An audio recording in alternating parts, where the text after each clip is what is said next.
You. Obviously, I found it. Yay. Yay. Looks like we might have a sparse crowd this morning. But the people that are here are people that get involved in conversation. Mm. So anybody else do anything fun recently especially for spring?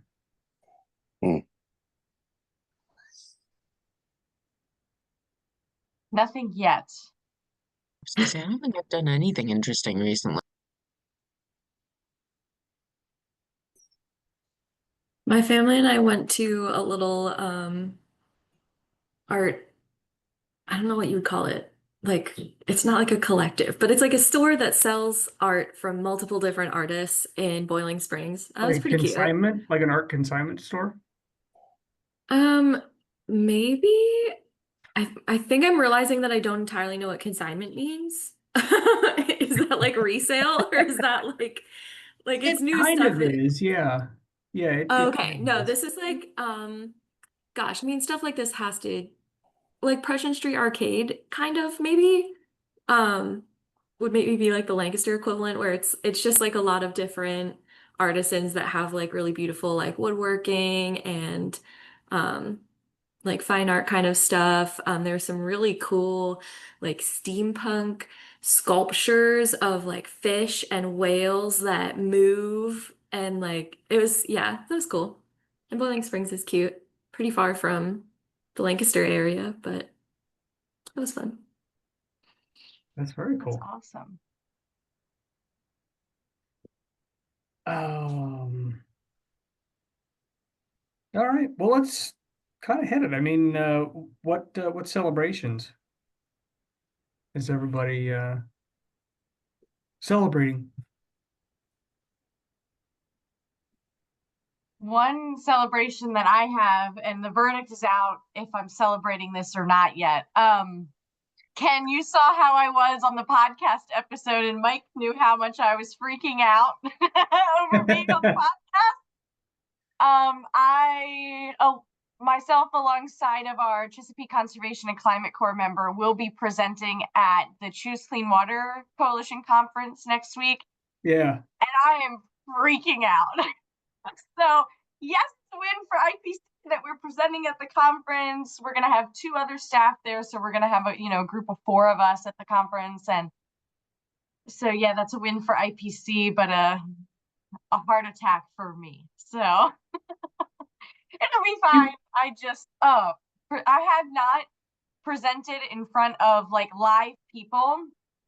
I can't even remember how long because everything has been Zoom.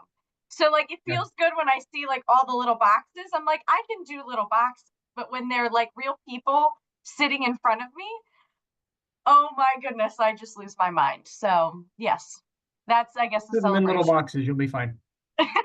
Yeah, just draw in my brain little boxes around them all, and then they're away from me. But yeah, so that should be really great. We're presenting on our State of Creation Care report. So that's something that our core member has really been working on for her capstone.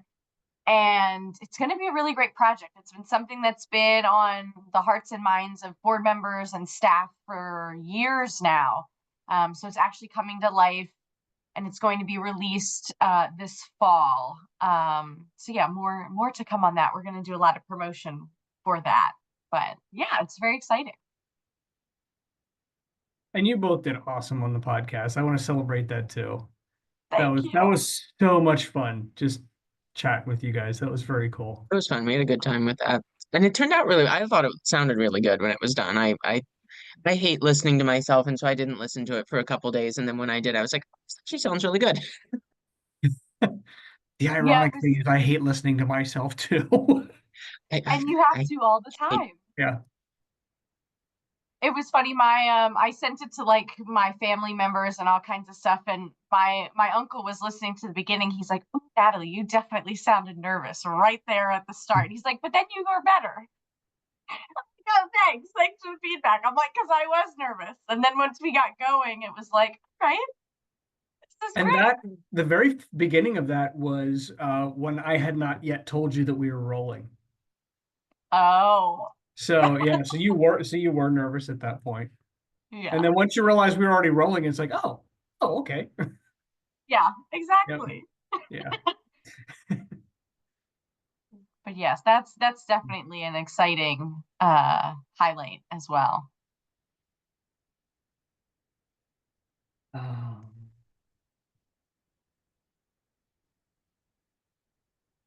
Mike, do you have any celebrations? I don't know. I'm The thinking. video I from don't know that I have Hope anything that Episcopal. like jumps to mind right now because I have all my Other stuff is than about to start. But it's like, for Water Week. ask me in the summer one, and it'll all be the Water Week stuff. My Yeah, brain yeah, can't think of anything except that right now. Well, Ken just mentioned Hope Episcopal Church. So right Oh after the yes, podcast, we yeah. went to yeah, Hope, and that was really great. We had it was, Mike, correct me if I'm wrong, it really was like an interfaith event. I mean, we had someone that was of the Baha'i faith there. I think we had some either Amish or Mennonite folks there. The bishop was there. So it was such a great event and a ribbon cutting and all of that. So yeah, yeah. Yeah. That was that's a really really nice. And big then celebration. now that I'm thinking of it, there was another nice event. Ken Alex went to it at Ascension like a couple weeks after that for their Earth Month event, which was another really good one. So I should mention that one too. So it was a really nice event at Ascension Lutheran. They um did a little sort of community Earth Stewardship Day, and then they will be having something again in the end of May for the wrap up of the crescendo celebration. So there's actually a bunch of stuff happening at Ascension, something already and something still coming up. I am marking that on the sheet. So end of Yeah, I was gonna say you probably have the date for that, Ken, but it's for the Shenandoah. upcoming event, but it's in the end of May. When is it? Let me look. Let me look. I Let me think I look. put it on the newsletter. I I forget. think it's the 28th. Yeah, I think it's the 28th of May. Okay. So that'll be the next big thing before then Water Week, and then all the Water Week stuff, which I think we have we have 6 or 7 of our own events, and then the handful of things we're doing with other people still. So that's gonna be a lot of stuff when that happens. That's very cool. Avery, I'm sure you're busting at the seams to talk about Water Week stuff. Oh, I am. I was gonna say, I feel like, yeah, we've been so like pedal to the metal forward focused that I'm like trying to take a moment to reflect on like what have we done, and my brain's just like, but Water Week's coming up. What are you doing? Um, yeah, so that will be exciting. I do have some, I don't know if this is the correct point in the agenda to talk about it, but I do want some input from you guys on some stuff, but we can put a pin in that till we're ready. Okay. Todd, how about you? What any big celebrations? Anything you're looking forward to? Um, talk about celebrating. I'm just not ready to celebrate yet. We're more looking towards the end of Water Week to celebrate. Gotcha. Lot of work, a lot of things going on. It's almost challenging just to keep up on mission priorities right now. Because we do have work going on a board level. We have work going on an administrative and capacity level. Funding. Yeah. Oh wait, Water Week. Shit, Water Week means safety. So I mean, one of the tasks that I have this morning as far as communication is getting out the weekly safety brief, because we've got heavy rain in the forecast all week. We've Yeah. already got some existing safety concerns on the river. First lock is just a straight out no, and I don't know how to tell people that, look, don't go kayak here, because I can't tell people that they're not allowed to kayak. I can only advise extreme caution. Yeah. The best caution I got for that one is don't freaking go kayaking in that spot. So, I mean, Use it your looks brain and like take some good fun, which is advice. usually a bad thing. So, but Oh. so celebrate. I'm not sure if we're at celebrate yet. I So, always feel like it's very rude of our regularly scheduled programming to be interrupting Water Week. Like, uh, we're trying to do Water Week here, and we still have regular events happening and like no, regular communications to put out. What is this? no. No time, no time. And like I said, I mean, we are building into capacity. We're activating board and volunteers, into whole new levels of responsibility for, organizationally. Actually framing up our very existence by starting with our volunteer wrecking crew council as the pipeline for the board. As we populate, new positions and grow the board and grow committees within the board that take on different tasks, because we aren't just picking up trash. We're trying to figure out how to keep it from coming back, and what does that look like. Yeah. What projects for restoration are on our future, along with best practices for those riparian areas that we have influence with launch facilities. I mean, I've got 3.5 miles of county park on both sides of the river that is nothing but a choke mess of hemlock and invasive species, and 3.5 miles of accessible shoreline in its natural state would be a great thing for the city. Yeah. I mean, we and you want to know, here's the celebration. Tell me how I can write this vision into a grant, because it's killing me. It's absolutely killing me. I've got a piece right now that we're trying to sort out. Basically what we need is a bid package for implementation. We need the construction plans, we need the site survey, we need the permitting costs, lined up, any legal, work that needs to be done on creating new recreational easements that exist in perpetuity, because, well, if it's not at least 25 years, nobody's going to fund you. So just did all of these little pieces, and trying to wrap that into the narrative that, hey, this is going to make the world a better place. Yeah. It is really challenging sometimes. I don't mind telling you. So celebrate. I can tell you when I'm going to celebrate, but I don't. So that's what's going on here. Yeah. That being said, it's really cool to be able to sit here and talk about these problems, because it means that we've actually achieved some level of success in what we're trying to do for the Conestoga. Because if we weren't talking about this, well, then we'd be still trying to figure out how to do it. Yeah. So,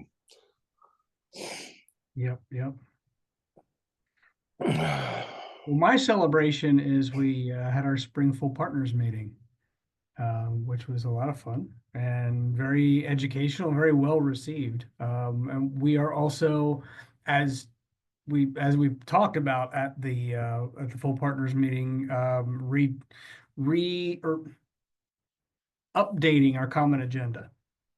And we have a lot of input on that, and our folks at Dewey's partnership that are kind of heading that up for us, so that we don't need to get in the weeds, and we can still conduct business. That having been said, there's been so many things going on. If I am slow to get back to you guys, especially with emails and stuff, I apologize, because I'm kind of about 12 feet underwater with my emails. So I apologize if you guys are trying to get a hold of me that way.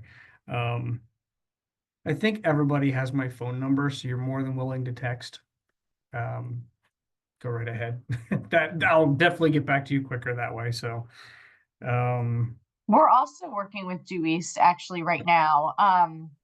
We're Yeah, in the midst of our strategic planning process, and so we're working closely with them on all of that. So they're really, really great.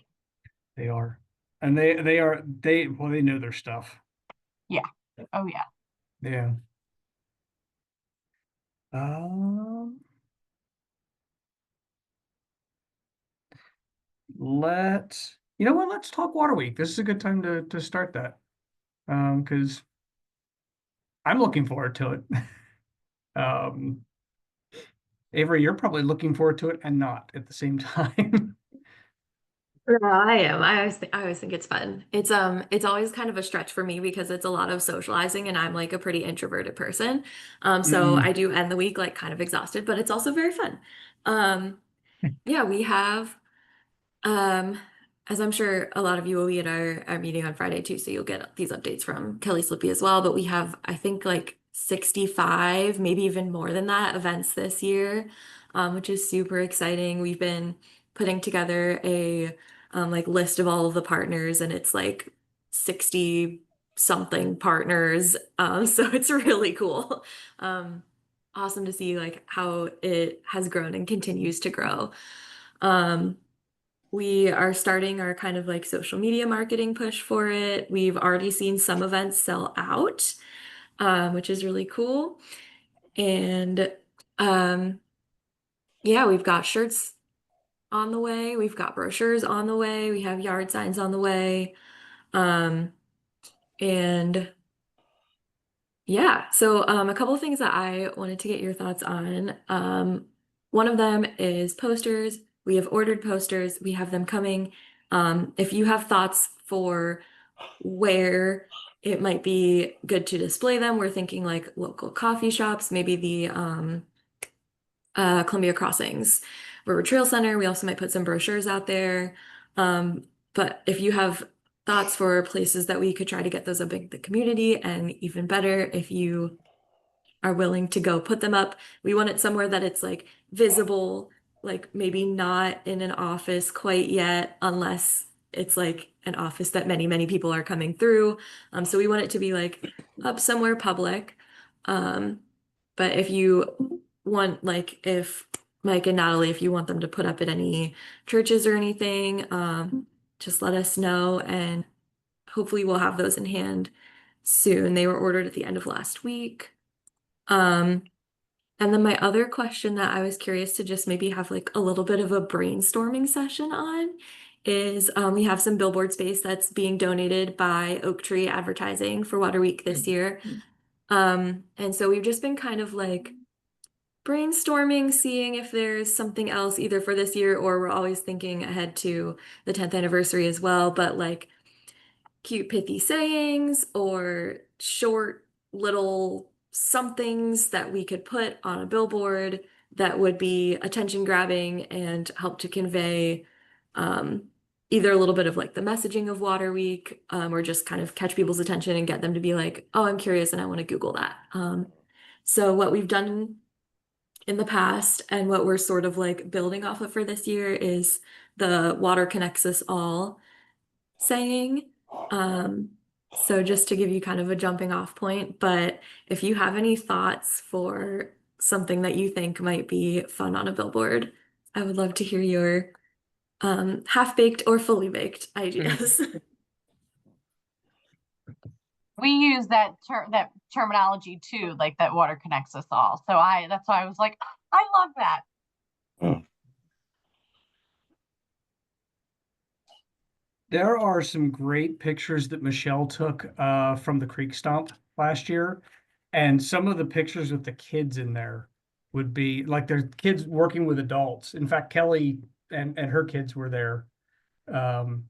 I was actually there at that one too. But those are just driving down the highway and suddenly seeing, you know, an adult and a kid looking into the water. It's like that would capture my attention right away. Mhm. Really.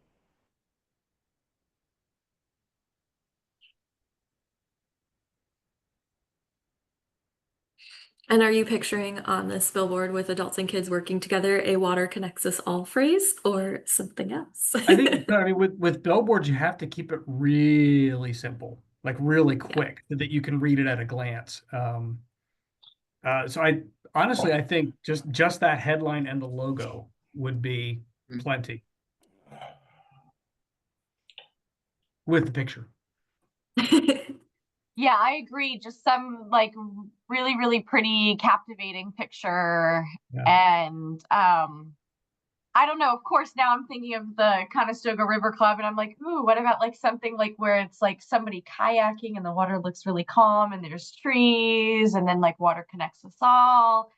I think, yeah, Yeah. something short that's like really going to be like, oh, I wish that I was there doing that rather than sitting in my car driving to wherever I'm driving.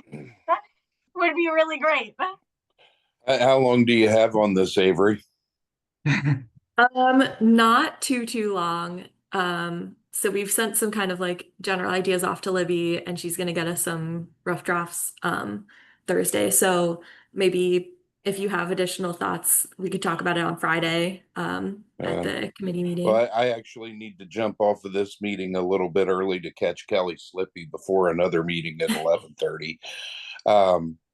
Because there are some things. I mean, the next meeting is actually about River of the Year and what the conservation district is doing. Because right now, Amanda is looking at additional funding that's available for adult education, and is there some way that she can take that money that's pretty much hers proprietarily, as master watershed steward, that she can't put that into something that is sort of combined with that River of the Year 10th, what we're doing next year. Because you said the 10th anniversary of, but there are a lot of other significant milestones there. The 50th of the water trail.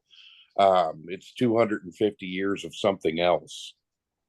It's since the Declaration of the Independence was signed. Yeah, there you go. So, yeah, that yeah, Mr. Civics here. I can't even believe that just dawned on me now. Maybe I am a little too focused on the river. But yeah, there's a lot of good opportunities there to sort of tie together, and especially in the political climate that we live in, unity messaging has got to be. So not just our river, our home, our lives, our community, we fix this place together. That's what we're voting for next year. Why is it River of the Year? Because we fix this place together. We put aside our differences. We don't listen to divisive narrative. Lancaster County has a history of building things together. Look at the Amish. That's a great example. Yeah. And it really is the history. So I mean, you're talking about some billboard space, and I was like, okay, how do you get a 5-second capture? That go. Yeah. When we're saying our river, how do we show that visually? How do we show that representative of the most diverse cross section of people in America? Because we really do. We have more diversity here in Lancaster County than they have even in New York City in some cases. We're up there. Amish, Old Order Mennonites, all of the different religious sects that are worked with the interfaith partnerships, and then you get into the city. And all of the cultures that are represented as you go down the river. The bougie Manheim Township sets, the coming down into Broad Street with the low income and equity based housing, Sunnyside. Okay, the poorest community in the city, right there, completely encapsulated by the river. They are wrapped by the river. Literally. They've got Yeah. I'm writing this down for next three year. shorelines there, so and yeah, and everything down through. I mean, there's, when you say our river, how big are we swinging? And how can we capture it in a 5-second drive by? Yeah, totally. What's the location of the sign, or is it any sign? I'm not sure yet. It will be digital. They just, since it's a donation, we were just kind of like, hey, can you give us like any space? And they Yeah. were like, absolutely. So they asked for a couple different dimensions. I think last year it was, I want to say it was the one by Long's Park. Um, I think it'll be Okay. probably like near the city. But for this year at least, we didn't ask for a specific location. But I think maybe for next year, that is something that we could look into, and see how we could like even incorporate the surrounding environment into the messaging of the Uh, billboard. and at the very least, make sure that any metrics of capture that they have, you get a hold on where they do put you. Because if they have not done how many cars drive by the screen on any given day, time of day, then they're in the wrong business. They've got to know what each sign is capable of producing for them in return on investment. At least something to work with. So yeah, 5,000 cars passing every 32 seconds. I mean, they know that stuff. Because that'd be interesting to sort of plug into. And that's another thing. Like you mentioned, the social media marketing. Very first thought I had was, well, that explains it, because I've had a serious uptick in social media uh, capture lately, and I've approved like 40 people since last night. New That's participants in the face. awesome. Yeah. So, and I was like, what happened? And then Avery says, well, we started. Oh, that's right. That explains it. That's awesome. Wow, that's so cool to hear that.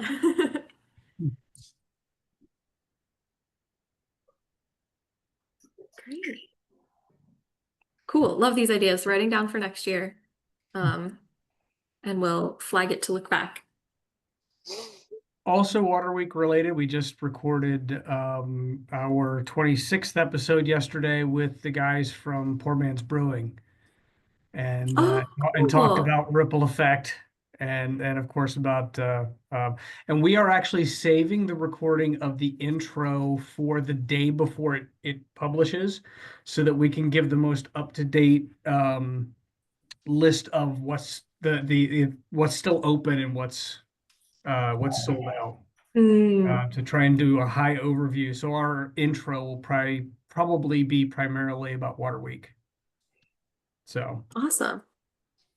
Cool. Yeah, we're trying to keep the website up to date on like as things are selling out. Um, but yeah, it's hard to know. It's easier to do with the events that we're running. And it's a little harder to know for sure with partner events. So we do encourage you guys, and also we'll remind the other partners as well that if things are selling out, please let us know and we'll make sure that gets updated. But also if things are slower to fill up, also let us know about those and we can look into maybe other strategies to promote them more, including but not limited to putting a little bit of ad money behind them on social. did I see the social media pack came out the other day? Is that what Yes, I I've think been Kelly Slippy glancing sent down that through out. through my emails. Yeah. Yeah, I think Kelly Slippy sent that out last week. But if anyone didn't get it, let me know. Sorry. Or if there are any other assets that you like specifically are interested in having, also let me know about that.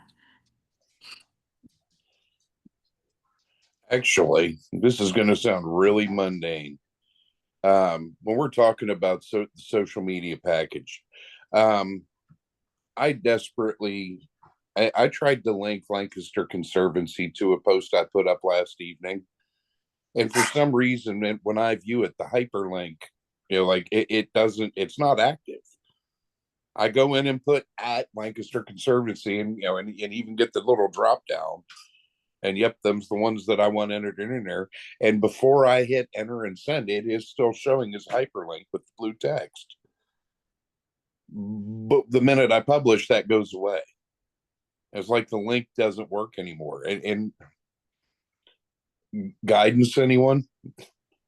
Did you try going back in after it's published and editing what is already published? Yeah. Okay, because that has worked for me in the past when I have had that happen, I think twice. It happens to me like all the time. I mean, I try to go in and tag all of the relevant part, like on Earth Day. hey, a shout out to all of these people who know, I mean, Byers Bakery gave us free cupcakes. I mean, they get a shout out, Yeah. The link doesn't work. It's just like, Oh, weird. I mean, people do tag us and stuff. So I know that we are like able to be tagged because I know some yeah. pages have that kind of like turned off. Um, For some reason, when I it's go really in weird. personally, as Todd, not as Conestoga River Club, but as Todd, Mhm. and link people, friends, businesses, anybody, tag anybody. It only like half of them work, and they just die, and I'm like, what the heck?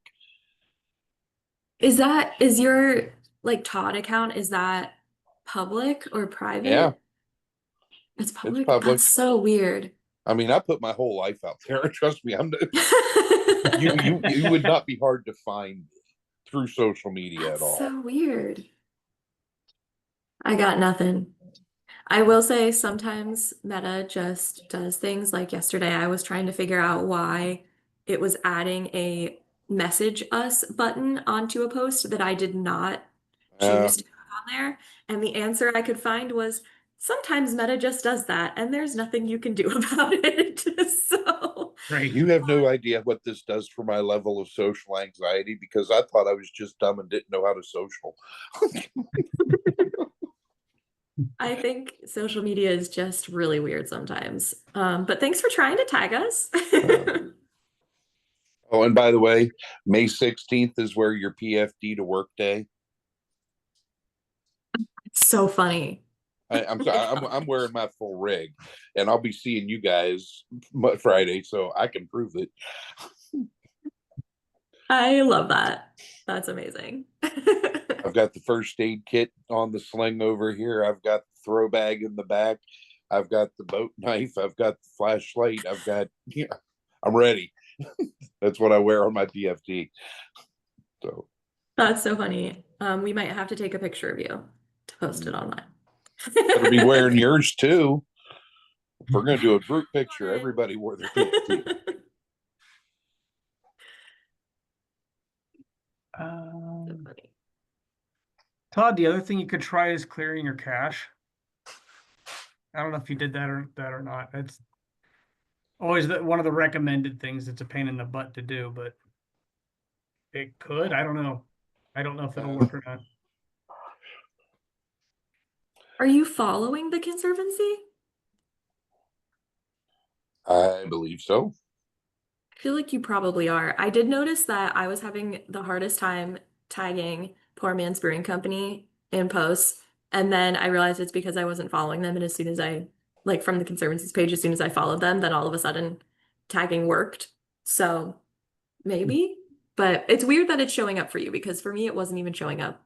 I think the only other thing I can think of is like if you're posting through Meta Business Suite versus like organically on a page. I don't know why that would make a difference, but maybe.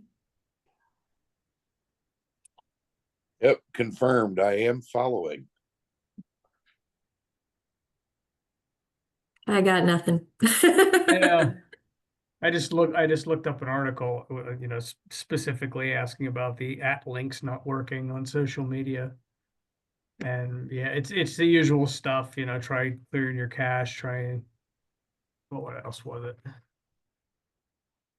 Wow. Uh, make sure it's not a private account, make sure you don't have restricted tagging.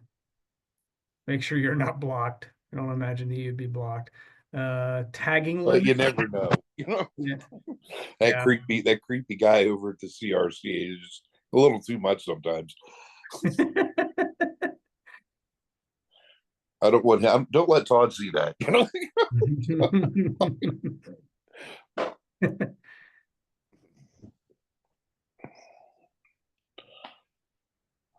We don't Anything appear to have you blocked. else?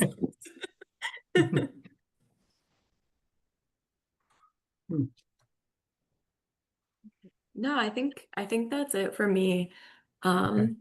Appreciate your help brainstorming and thinking about billboards and yeah, if you ever have any other thoughts or once we get it up there, if you see it and you're like, oh, that's great, or like, ooh, that's rough, definitely let us know as well.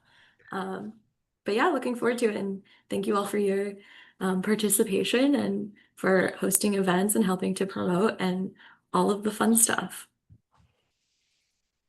I'm Very so cool. excited. I'm going to be coming up on, I think, Saturday, what day is that?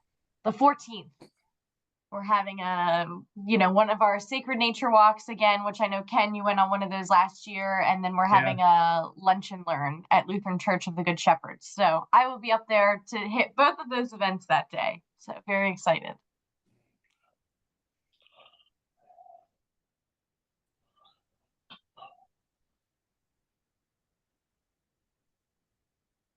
Cool.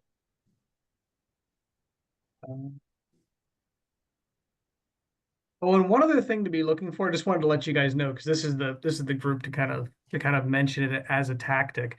I mentioned the podcast with Poor Man's. I also interviewed from our town. I can't think of his name, doggone it. Ryan? Rob, thank you. Rob. Wow. Oh, the memory's not what it used to be. Yes, I interviewed Rob on video back in February or March, I think it was. And so I'm actually using the podcast to promote the video, and I'll be using the video to promote the podcast. So doing multiple platform promotions just to see how it works. And then the whole thing obviously promotes Water Week. So we'll see. I will let you know how it works. Where do you share the video? The video will be on social media. I'll have it on our website, and it will also be on our YouTube. So we try to put it everywhere, leave no stone unturned. Speaking of Water Week, Avery, I understand you're going to be piggybacking along with us on Pride. I won't be coming on the float. I'll just be there to table at the Right. launch. Yeah. Did Kelly talk to you about being there to table after? Not yet. Okay. The only thing that I wanted to add is that you're not really going to get much exposure, at the start, because when everybody gets there, I mean, I'm driving them around. It's like, okay, everybody keep moving. There's not a lot of organic, shuffle going on. I mean, we're keeping them. Look, everybody over here, safety talk. Everybody over here, get in the van. Everybody get upriver. And then once you're upriver, everybody get to your boats. Does everybody have your boats? Then we relax downriver. Okay. And the best exposure, I think, for you is going to be at the end when we do have that more organic, just sit and mingle. Cindy Dunn is potentially coming and may address the crowd. Nate Reniger is coming and is going to give a small presentation on the equity of the outdoors. So cool. And we also have a young woman from Fish and Boat who's going to be representing, Fish and Boat and sort of their interest in equitable outdoor recreation, and what it means to them. So, I mean, there's some intentionality there. And I think that during that time would be the best opportunity for you to table, because they're going to be more receptive because they're eating, relaxing. There's nothing to think about. So yeah, I love that. So you'll be parking, then you'll shuttle to launch, and then they'll come back to their cars. Yes. Okay, cool. Yes. And where we're going to be is same place we were last year, north of the bridge in River Park, right in Conestoga River Park. Okay, great. Do you know approximately what time? We're doing a 12-mile jaunt this time, so I'm going to say that. Boy, that's tough. It's a 4-hour float. We're starting at 8, so being there by 1 should not be a stretch. But that can fluctuate as much as 30 to 40 minutes, depending on the size of the crowd. And if I Okay. end up with 100 boaters, there's going to be at least 20 minutes between the first one off and the last one off, just Hmm. because the evolution takes time, you know. Cool. It's like 12:30-ish. I'll Yeah, show up and just hang out. yeah. Okay, cool. Great. Thank you.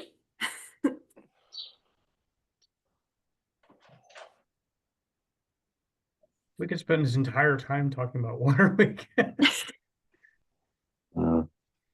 Is there anything else anybody has for Water Week?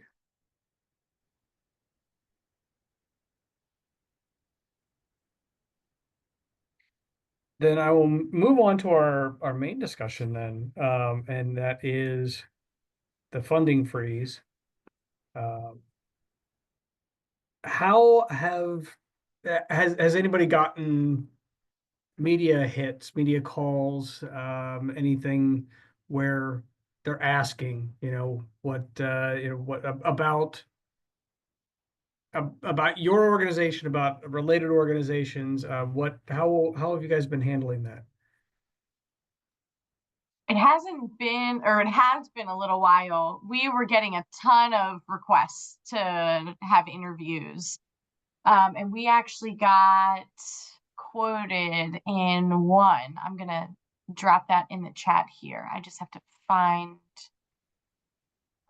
where I have saved that. Oh, here we go. Yeah, so we were quoted in the Bay Journal and on the Bay Net. And it was like kind of like they were featuring a whole bunch of different organizations and like what were they saying about the funding freeze.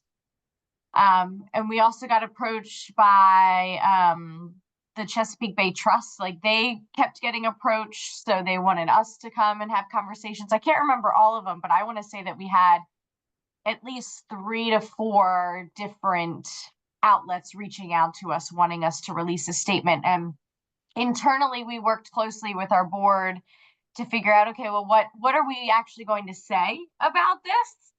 What makes the most sense? And we were really trying to be like nonpartisan with it. We wanted to show that IPC is still healthy and we're still doing the work that we've always done. And we don't have any funds that are currently frozen. So so everything has been okay, and we're very grateful for that. Yeah. Avery, I'm assuming that you had somebody contacting you about it. Yeah, we did get a couple requests, and we've actually been kind of directing people to other places because we fortunately aren't feeling the impacts too directly because of where our funding comes from. So we wanted to try to provide a platform and like elevate partners who are potentially more impacted. So I think we had maybe encouraged people to reach out to IPC and Clean Water Partners, but if you guys don't want us to do that, I did get a call, like I've only gotten 2, and I think one was like a few weeks ago and then one was like last week. If you don't want me to do that, let me know. And also if you think there are any partners who like do want to talk about this, also let me know. We can help push people in that direction. We definitely did, and I tried to, as much as possible, re-guide them to the Choose Clean Water Coalition, because they have a great page there that has tons of updated information. They're constantly updating it. I have had a couple of people that really pushed for a more than I have had in the past, that I gave them a very, we kind of have to wait and see what's going to happen. We don't know yet what's really going to transpire with this. And they didn't like that very much. So well, can you give me more information? Not really. I don't have a crystal ball. But I think we did have somebody, that was really trying to, I think, get something that they could use. I don't want to say to stir things up, but to actually have, it's like you have a story there. You don't need to create one, but Yeah, it was incredibly uncomfortable to me, but I did the best that I could and just said, hey, look, this go to Choose Clean Water Coalition. They have all the updated information. I know of a couple of our partner organizations that have been affected. And when I checked with them, they said, yeah, that's fine. You go ahead and drop our name and let them know that we've had funding that has been frozen and projects that are and with I don't know what it is with me and names this morning. I apologize. Um, right down the hallway here, they've actually had to lay some people off. So Wow. yeah, so there are definitely people being affected, but I Um, have also tried to be very right down the middle with Yeah. things and not and we'll talk about that in just a sec. that's about, I was going to say what you just mentioned there, Ken, is about the only thing that I've really had any input on. Is like, I know Melinda lost her job at F&M Yeah, because of cutbacks. And how did that impact me? Well, it meant that the intern that I spent most of the year working with now didn't have a mentor on the college side of things to really give some scope to the project time that she put in. Not to say that it's not going to count, but now it's not going to count yeah, because Melinda's not there to close that out. And I lost an intern. I lost a valuable resource there. In Maddie, and I can't fault her. I mean, she's got school to do. And look, if this ain't going to count, I got to focus on school. yeah, But yeah, that's the thing that I keep seeing is the trickle. Nothing that has hit us directly or could hit us directly, but that trickle down. And then how do you talk about it? Like you said, you don't know. That seems to be the problem, is that there is no real clarity in top down communication from our government right now. yeah. And just out of curiosity, if you feel comfortable saying, do you happen to remember who the journalist was or what outlet they were with that was like a little intense? I'd have to go back and look through my emails. No big deal. Just curious. Like Yeah. if they ever reach out, like I bricks. don't think it was Chesapeake Bay Journal. I know they're definitely Well, one that did reach out to me. I don't think they were the does aggressive one. the name Jeremy Cox sound familiar? Because that's who reached out to us, and I don't know the full story because this is like kind of what I've heard. Like, this is not an account directly from me, but so Yeah, Jeremy reached out to our executive director to have an interview, and we had on our own end like our talking points, our agenda. We had a narrative that we really wanted to push. And then of course Jeremy was asking like all these other questions and was trying to get at different things, and and so the story that is in the link that I dropped in the chat is a little bit different than what we wanted to talk about. So it was like, oh well, yeah, that was just like, so it was like pieces of things taken out of the conversation to make it so yeah, like you were saying, Ken, there's already a story, and it was like they were trying to make more of a story from it. yeah, Because I guess we just weren't giving them enough, so they were like trying to, to make yeah. something more out of it.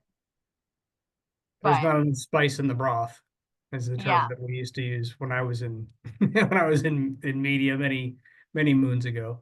Um, wow. Yeah, so I know what you mean about wait, I don't even remember. Oh, I can't even now. I can't speak. Remember what I was gonna say, but yeah, about it's just aggressive and it was definitely really interesting, and we weren't prepared, I guess, for that side of things. yeah. But yeah, so that was at the Bay Journal as well. So maybe it was like for a similar story or something. Yeah, could have been, and and this is kind of what kind of spurned on the thought that I mentioned, I think almost a year ago now, about having an emergency communication plan. Mm, Okay, what do we do in this situation? And that's what makes it tough with an emergency communication plan is it in this case, we would have never predicted ahead of time that um that it that Choose Clean Water Coalition, for example, would have this great resource of information that we could send people to. So what would we have said would be the strategy, the recommended, um, what is the word I'm looking? I am struggling with words this morning. I apologize. Um, the recommended course of action when you do have somebody coming, like the media coming to you. What outside of, okay, I need to contact my board and find out what they want me to say, or contact whomever. Given that, with the idea of an emergency communication plan, how would we word that? How would we work that in that it is broad enough that it takes into consideration all these types of things, is the question that mm, I've been struggling with since this whole thing began. that is a good question. You definitely raise an interesting point there for those of us that work more directly with our directors. Right. Because I don't mind telling you that for a lot of the last 4 years has just been me. The Yeah. messaging, the narrative, the scope, what is the vision here? I mean, that all came from me because the board that I had was not the board that I needed, and we didn't know that until recently. Yeah. I mean, we just got hit with the concept of onboarding policies for new board members, and I went, huh, I didn't think of that. And the thing is that I should, because I do have a very strong grounding in building teams for, from a human resources standpoint as a chef. And trust me, I know how to fill Yeah. holes and build a kitchen, you know. Um, and I understand all the tools that make that team work. And I just that there was some stuff that the consultant put through at us. It was like, yeah, I never even thought of that. Boy, don't I feel dumb. I should have. But no, it's that messaging, that understanding who you are as an organization enough to have a real and meaningful, standpoint. I guess for us, it's just been that, we're your neighbor, we're here, we continue. We don't need the federal money. We didn't start with money. We started with neighborhood effort. We're good, and sort of driving that messaging, is that we're kind to each other, we're intentional. We are empathetic, regardless of what anybody else might tell you about empathy. Without actually making the statements. Yeah. And the other thing, there's, sorry, go ahead. I was just gonna say, because the divisive rhetoric is on both sides of the political spectrum. That is a beautiful segue. The other thing that I struggle with is I have always, now bear in mind, I am very old school when it comes to communication. I went to school for communications. And one of the rules that they always told us, certainly from a news media side, is never show your biases. I have kind of taken that into, certainly I do it with all of our communication, our social media, the website, the podcast, of not showing, especially political biases, of taking that middle of the road stance. I personally am apolitical. I don't really, I've always found that if you want something fixed, go to the public, not the government. Um, so I have always approached it in that when addressing the funding freeze, for example, we don't say Trump's funding freeze or anything like that. That kind of has a pointing finger side to it. And the question was raised. Avery raised a great question. Is that still a viable tactic? Is it still a viable option? What do you guys think? Just to add on to that a little bit, I think part of my question too is like, is it possible to be apolitical? Because even like without saying Trump, blah blah blah, and Mhm. obviously like a 501(c)(3) can't endorse candidates or anything like that. But even without saying that, like if I run an ad on Meta and it says something about clean water or protecting our environment, I have to check the box that it is a social, whatever political issue. Yep. Like it feels like everything is kind of politicized. And even though I think like what we do at least at the Conservancy is like a very our supporters and our audience is very purple. Like I wonder if it feels like it's even possible to be completely apolitical in an environmental sphere. Uh, That's a good reaction there, Todd.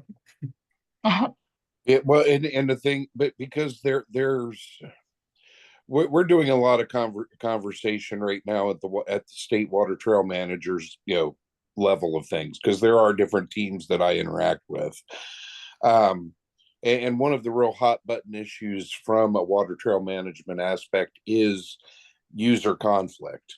Now they're more focused on immediately okay, is somebody taking a pontoon boat or a jet ski across a kayaking tract or area of water? So they're looking at it more from a logistical, but I also have to take a look at a consideration of the mixed use that we see along the Conestoga. It is nothing at all to go down to Safe Harbor and see a Latinx community representation for a quinceañera that they brought their sofa. They bring their homes. I mean, I've seen TVs and couches and sofas and love seats, and the music is for miles upriver. And people get really bent out of shape about it. But I'm like, are you serious? That's a quinceañera. I mean, that's a quinceañera. Yeah, if you're going to do it, go big. I mean, that's culturally, that's a big deal. And how do I get the more conservative, Republican Lancaster County to make room for those people living their lives? It just looks different, dude. That's really all it is. They're out there celebrating. It just looks different. Relax. And how do we? How do we do that? Because that's what we got to be talking about.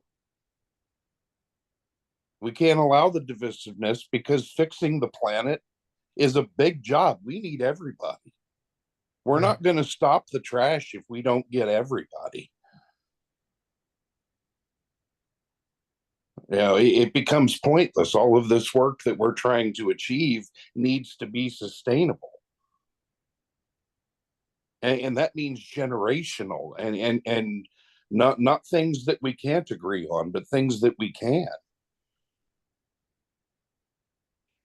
Yeah, I think something else that I've kind of been struggling with or thinking about like personally, but also professionally is like there's kind of not a good option, right? Like if you don't get political, it's like safer, you're maybe not upsetting anyone, but also at the same time you might be upsetting people by the choices you make, like choosing to um I mean, even like some of the events you hold, like you think of like holding a pride float during Water Yeah. Week, like gosh, that's kind of inherently political, but would you feel comfortable not doing that? Like, I don't know, it doesn't feel great. Or like we have our Look, pronouns and our email signature. and That's here's intentional for you. Okay. Here's intentional for you. I can't say pride without saying Ricardo Almodovar. Okay. Ricardo was one of the first classes through of the Master Watershed Academy. Okay. And his goal from that project, from that class, was to host a pride float. Okay. He wanted to make the river accessible to his community. And there was a lot of intentionality that went into it. And one of the biggest parts of it is that a lot of the LGBTQ plus community doesn't engage in outdoor rec because there's a lot of white rednecks doing it.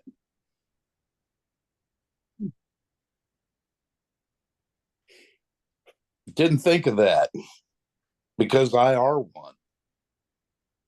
Yeah, I mean, that and so now on the other side of that, why am I not backing off of pride ever? Because Luis and Ricardo are getting married, and I've been asked to stand with Luis because his family can't make it. They live down in Colombia. I'm here to tell you that's my tribe. This club, this organization, you folks right here, this is my tribe.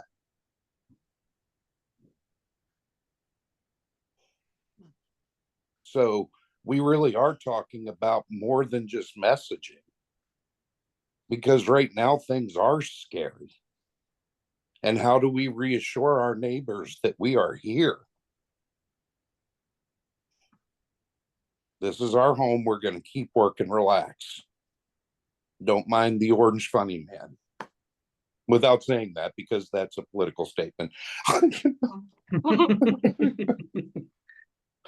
I ask Natalie, what kind of, I mean, I saw the email that IPC sent out with a statement about the federal funding cuts. Like, what kind of, if any, response have you gotten?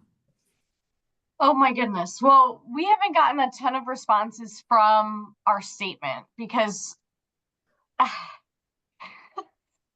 our statement, we didn't really say anything. It was kind of, just like, oh yeah, we're here, we're still doing this work, wanting to reassure people. So in our language, it wasn't like we were saying anything like one way or another. We did not get, at least as far as I know, that went out from I think our executive director's communicator. And so she would have gotten the responses, but she hasn't shared any of the responses with us. And I know she would have shared them with me and the board group that helped to put it together. But my brain instantly goes back to Avery, you were talking about, oh, well, people might be upset if you don't say anything. So you all might remember, I'm going to totally botch this, but it was the Israel and Gaza conflicts that were happening. And we as an organization were debating oh, well, should we acknowledge this? Should we say something? But it was well, we work with Islamic people. We work with people of the Jewish faith. So how, what can we say when it's we can't say one thing or another, and we wouldn't want to have to tiptoe around okay, well, how can we say this where it's then what would be the point if we're not taking a side and we're just acknowledging? Well, we could have just acknowledged that it was happening, but then we could have gotten backlash over what we said. So instead we didn't say anything, but we were getting a ton of backlash for not saying anything. People were coming at us and saying why weren't you making a statement on this? And it's we didn't know what we should say. Also, we thought yes, it's a global issue, and I'm sure it's impacting the hearts of people here, but it's oh, well, it's not in the Chesapeake region, so I don't know. And so actually it was from that that feedback that we were getting, we made a decision tree to know okay, if something happens, will we release a statement or not, and then what kind of a statement would it be? So actually no, maybe it wasn't that. Maybe it was when the Key Bridge collapsed. I don't know if you all heard about that, but the the Dolly, the big cargo ship, hit the bridge, and that was the way that I got to work. So now I have to go a different route. So I was personally yeah, say something about this. This is wild. And we were told not to say anything because that wasn't really our lane. So it was because of that where we decided to make a decision tree about statements and all of that. But that's my long roundabout way of saying we haven't gotten any feedback from our statement. And some of the news outlets too that were coming to us asking us questions. We were like, well, yeah, we're not really impacted by, the funding freeze, but we did know of some congregational projects that were halted because of it. Like one congregation, they had crews that were scheduled to come out to dig for like a bioretention or something like that. And it was all halted. Or maybe it was something where they dug the hole, but they needed to like finish the job, like put in the stabilization or whatever. So it was half done, and it's like, well, now it's got to wait. And it's like, well, what's going to happen to the current state of it in the meantime? So like, again, like Todd was talking about the trickle effect, like we were kind of, I guess, like tangentially seeing what was happening to, all the faith communities around us that are trying to do this work. So yeah, it's just definitely a lot. And I also too, I am the worst person in the world probably to ask about anything politics related. So that's where I stay. I keep IPC out of all of that, because I'm like, I do not know enough to feel confident myself to like write anything. And again, like Avery was saying, we can't lobby or endorse a candidate or whatever. So I just really, really try to err on the side of like complete and total caution with that, unless I'm being told otherwise. And I'm like, okay, well, if you want us to do this, then you're going to have to review this to make sure that this is what we should be saying. So, well, and there's been any number of things that we've had to decide where we stand that have absolutely nothing to do with kayaking. wow. And it's and it is intentionality. And the thing is that I think that's the greatest thing that I've learned, is that in this current state of things, where there are so many places where, yeah, we almost have to say something, or what, are you guys blind? And knowing who we are is something that's really relevant. I mean, that's where I keep going back to the volunteers, the wrecking crew, because that is who we are. Yeah. I mean, they're the ones. I mean, I might line up the permits and the projects and do the marketing and maintain the relationships, but when the rubber hits the roads, the events don't happen without the volunteers. 62 tons of trash did not pick itself up. So, right. How do I capture that, and how do I capture the best of that? I think you're hitting on something there too, Todd, is that to me, the best solution for all of this is focusing the messaging on the people. The volunteers, the people that are affected, the people that are, trying to make a difference. I've always said, we policy, not politics. You can still, I think, talk about the effect of the funding freeze, for example, and focus everything on the people that are downstream of that decision, of that policy, without pointing fingers and saying, and the other side of that is a very smart businessman once said to me, never bring a problem unless you bring at least two solutions. Yeah. Which I've been following ever since. And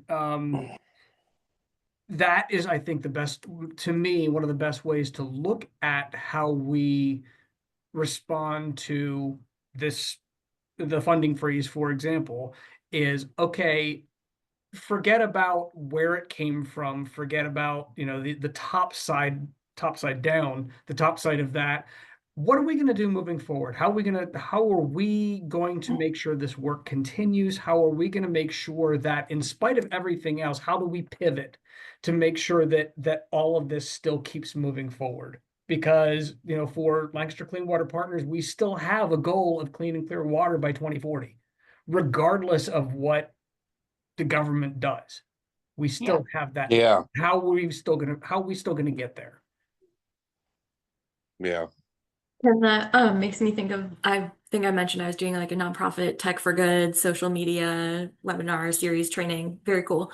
But one of the things that they had mentioned was like, on a lot of platforms, like for example, Instagram, you have a like button and that's it. So if you want to get engagement on your content, it needs to be something that's likable, which tends to Yeah. be like the happier thing. So like, can you put a spin on it where instead of like, this is the problem, it's like, we got this many people involved in this exciting thing, or we got this many signatures about whatever, like putting the positive spin on it so that it's like talking about the marketing side of things, you can put something out there that's likable that people can easily like heart react and Yeah. not feel weird about heart reacting like some terrible sad statistic. Yeah. And you know, there's actually a larger narrative there because when you're talking about the news cycle, which wolf are you feeding? Mm. You know, you know, so it's like, are you feeding the negative? Are you feeding the divisive? Or are you, you know, feeding, you know, the positive? And yeah, so yeah, that's what, talking about the people, keeping it about the volunteers and on the ground, because this is what reality looks like. You know, this is what's happening. Yeah.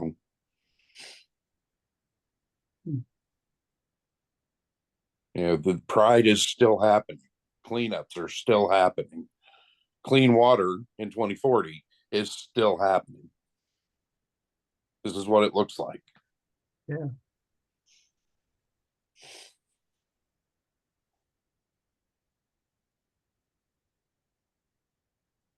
That's a wow. Yeah, that's kind of a Mhm. powerful way to end that conversation, I think. Anything else that anybody wants to, any questions anybody had, any input? Because I think this is a discussion that's going to be continuing to evolve as we go through this next year for certain, you know, and as policy evolves and Yeah. yeah. Well, there was one other item of discussion, and this shouldn't take too gosh awful long, I think. We're pushing up against our time here, but um the question I had was, what email platforms are you guys using, and would you recommend it? That was somebody had sent an email after one of our meetings, and I said, well, I'll put it to the I'll put it to the group and see what everybody thinks. We We're So use using we MailChimp, MailChimp. so, and I don't have an issue with it personally. I'm sorry, Todd, I interrupted you. Sorry. No, that's okay. I was just going to say, we use MailChimp. Mm-hmm. And about the only thing that I can say about it in any regard at all is that without any real experience in handling an email platform of communication, you know, which I really don't have. I mean, I have to really remind myself to put out emails at all. Yeah, I rely so heavily on social media. I just keep forgetting that we have it. Yeah. That being said, it works pretty good. And that's about everything I have to say about it. So please feel free to dig in if you understand your platforms better, folks, because I got nothing. and Ken, you said you also use MailChimp. Is that Yeah. what you said? Yep. So I've used Constant Contact before, and I've gotten mixed feelings about Constant Contact. It seems like I mean, it's intuitive enough, but I don't know. It always felt so clunky to me, and that could be the reason, or the reason could be at IPC we use this platform called Nation Builder. They actually power our website, our CRM, and our email communication. So like with Constant Contact, you have to like go into your CRM, pull a CSV, put it into Constant Contact for your list. Whereas with Nation Builder, like you can run filters or create your own list, or we have tags. So like everyone that gets our Mhm. newsletter has that tag. And so our monthly newsletter just goes out to people with that tag. Or if it's like certain residents of certain areas, like there's a tag for that. So, or you can run a filter for like in these certain zip codes. Like there's a lot that you can Yeah. do. And then it's not like you're having to export and import. Not like that's like such a huge barrier. but I just really like that it's all in one place. So there's going to be no question about, constant contact not being able to read one of the lines for the email, so then they don't get the email or whatever. There might be like the little hiccups with that. So and formatting, you name it. I like it in some ways. There are a lot of limitations to our system. So we have been exploring other platforms. I'm like kind of hesitant to like break up our CRM and our emails into like multiple, like to have more platforms, because our staff are already like, oh my gosh, there's so many platforms that we need to learn. This is crazy. And it's like, oh, well, if we split up website, CRM, emails into 3 more, then they'd have 3 more that they need to learn, and they would not like that. So yeah, so right now having it all in one place has been working for us, but in order for us to be able to do more, we are exploring other options. Avery, what about the Conservancy? Yeah, we are also currently in the process of sorry, that was about to sound really. We're currently in the process of considering looking at a new email. We're looking at something else. We currently use ListTrack, which our biggest my biggest like challenge with it is that it's not connected to our CRM, which is Salesforce. And so we're looking at using a different email platform that would connect, such as MailChimp. ListTrack, but on its own is fine. I think it works pretty well. It's very generously donated to us to use by the company, so it's free. So that's like a huge plus. And like having that huge plus with like it's still functional. It just takes a little more doing to get things to work as we would like.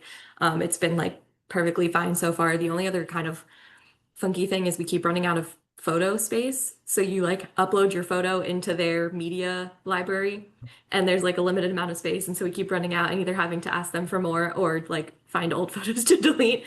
And I know that some places will let you like host the photo elsewhere and like put it into the email. But as far as I can tell, ListTrack does not allow that. So got in like Crazy. yeah. But overall, like I think it works decently well. They just did an update kind of recently that added a few more steps to create a segmented list, but also seemed to make some things run a little more smoothly. Like it's technology, every now and then it gets a little glitchy and you'll upload a list and it'll be like 12 hours before it processes it and registers that you're what you're trying to do. But it's like overall, it's perfectly above adequate. And how do you like Salesforce as well? Because that's one of the CRMs that we're looking into, and we're kind of like, are we there yet? Like Salesforce feels like a big organization step. Like I think we need a mid-level step, like between Salesforce and Nation Builder. Like, what is that happy medium? But how are you liking it? Yeah, so Salesforce really intimidates me. I don't have to spend a ton of time in it because it's more our development folks that are in Salesforce. And so I can go to them and say, can you please pull me a list of email addresses for everyone in York County? And then they just give me the Excel. So I've like just barely started dabbling. I do think it is like, it seems like a really cool tool. It seems like really powerful and really helpful if it's used to its full potential, but it is really intimidating. We actually have been working with a consultant. Yeah, nope, don't have the proper noun. But we were working with a consultant who like helped us like review how we were using Salesforce and then is helping us look at how we can use it better. And so we got to do some trainings on it. And then we're looking at integrating like a volunteer management system that would also be incorporated into Salesforce because right now that's like managed in an Excel sheet, which is not Okay. ideal. Yeah. Yeah. So yeah, I'm there's definitely getting like a lot more database we management envy over here because they're talking about stuff that I understand. But that's about it. I understand what he was like. We want all of these from York, and I'm like, you can do that. Oh, the Yeah. power! I don't know how to work. Yeah. Oh, it's so Actually, cool. we It's can do that in MailChimp, Todd. Yeah, you can do that in Mailchimp. Like I said, Ken, I don't habla. I mean, they have made enough changes in even just how office works since the last time I was really in front of office that I feel like the old guy. I mean, I feel so antiquated. It's not even funny. Yeah, I was given a PDF form to fill out the other day that for whatever reason wouldn't let me edit, print, save, or forward without the owner's permission. It took Oh. me 6 hours to fill out one form for additional insurance. And I'm like, how am I going to tell my board that I just spent 6 hours on one document? You know, You don't. I expect to get paid, please. I mean, it was so frustrating. And it just like, I know the easy answer would be to call somebody with an IT background, but well, we don't have staff. I don't have that department yet. So, um, yeah, you're there talking about CRMs and all of that good stuff. And I'm like, what do those letters mean? You know? Customer relationship management, by the way. Oh. I love all of this. Like, I can totally nerd out on all this system stuff. And Avery, that's actually really interesting too, because right now at IPC, like, everyone is expected to know everything. Like, you're expected to know how to pull your own lists. And if you have problems, you can come to like certain people, but you're expected to know how to pull your own lists, send your own emails to certain segments of audiences, update the website. So it's not like we've got specialized people for certain things. It's like everybody's supposed to know all of this. And I think it would be great if one day we could have enough staff where we could have it's one person to manage, like, you know, lists, like come to, you know, development for an email list or something like that. So maybe one day. But yeah, and also too, that's just not the best use of everyone's time. If everyone has to go in and create their own event pages or send their own emails for different events, at least like setting them up. So it's just, yeah, a lot.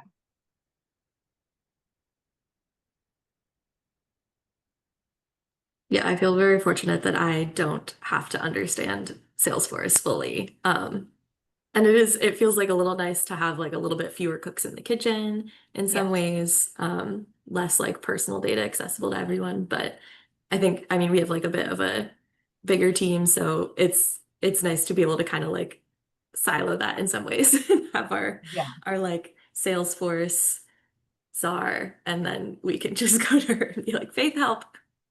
Yeah. Guys, I have That's to how it jump should off. be. Thank you so much. Y'all have a great day.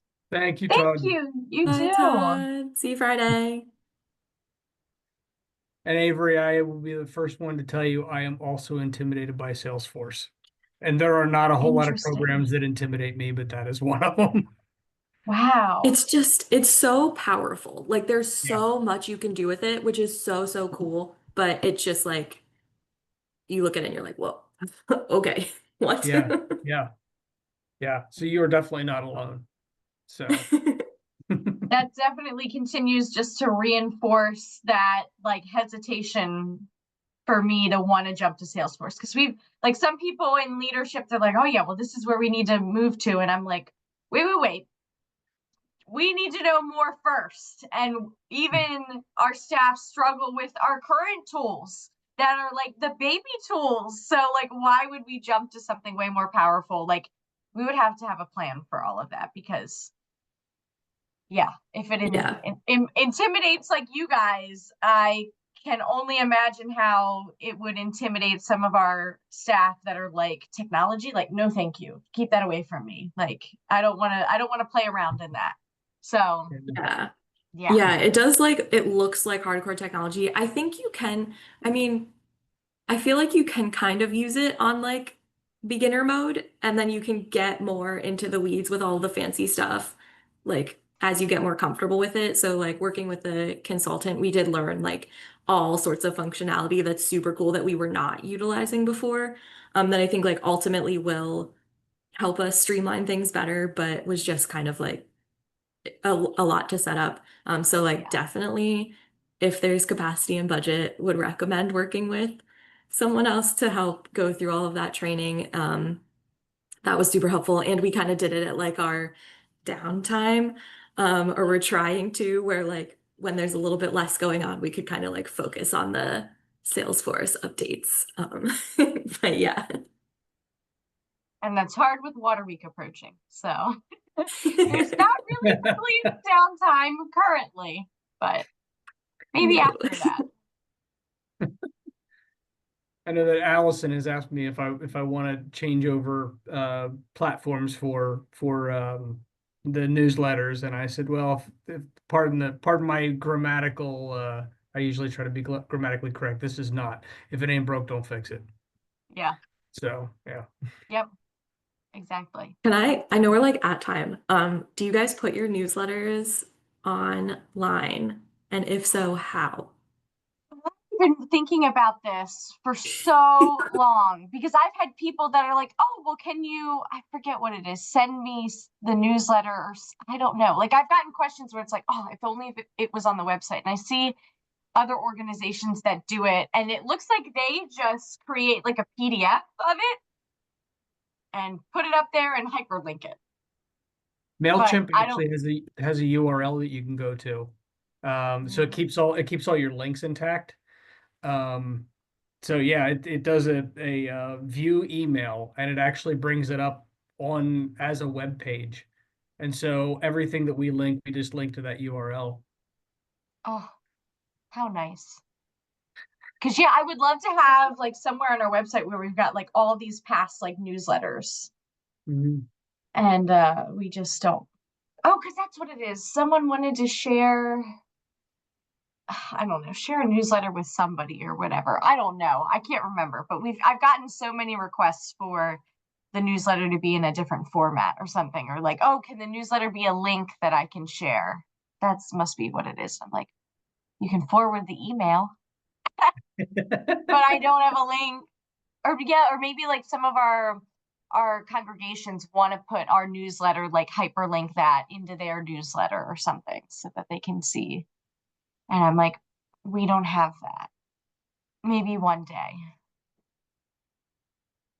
But I just have to figure that out. Yeah.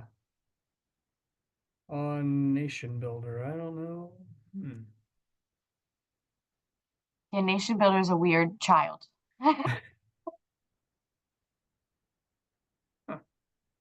Yeah. If you find anything, let me know. But I know I have it on my list for the downtime as well to look into that a little bit. So maybe this summer. We'll see. See, I'll see if I can do a little research for you too, and see if I can find something. There's got to be a solution, and Yes. I'm a coding guy, so you could really make anything you want from coding. So Right, exactly. As long as your coding is clean. Yes. Otherwise, you spend a lot of time in frustration. Yeah. So our next meeting is July 9th. I will put this the recording of this session up and send a link out to everybody. So it'll be interesting to see what other people's contributions to that discussion about how we react to